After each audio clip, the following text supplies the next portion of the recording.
আসসালামু আলাইকুম। আমার শখের টাইগার মুরগিগুলো খাদ্য পরিবর্তন করছি। আগে পি স্ট্যাটাস ছিল, এখন গোয়ার দিছি তো, তাই খাদ্য এখন খাইতে চায় না। খাদ্য শুধু টুকরায় টুকরায় সব ফেলে দেয়। তাই দেখুন আজকে সকাল থেকে খাদ্যটা বন্ধ করে দিয়েছিলাম।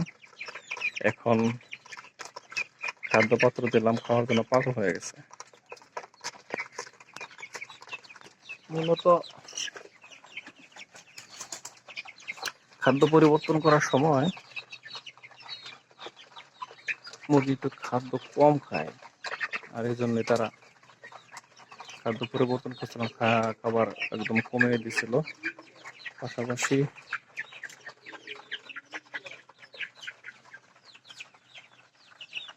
গরম থাকার কারণেও খাদ্য মূলত কয়েকদিন যাবৎ কম খাচ্ছিল। আজকে বয়স 32 দিন, মোটামুটি ওজন 350 গ্রাম থেকে 400 গ্রামের মতো হয়েছে।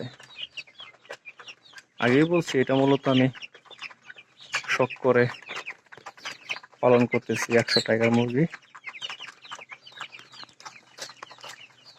100 টাইগার মুরগির মধ্যে আমার এই মোটামুটি আমি লালন পালনে তেমন একটা অভিজ্ঞতা ছিল না। প্রায় 16 থেকে 17টা মুরগির বাচ্চা আমার মারা গেছে। এখন 83 বা 84টা বাচ্চা আছে।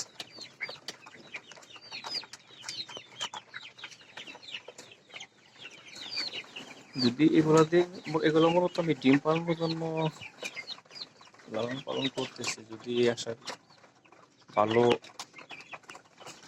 ফল পাই তাহলে এটা বৃদ্ধি করার পরিকল্পনা আছে। আর যদি ভালো ফল না পাই তাহলে তো আর বাড়ানোর কোনো চিন্তা ভাবনা নাই। ভালো থাকবেন সবাই। আসসালামু আলাইকুম।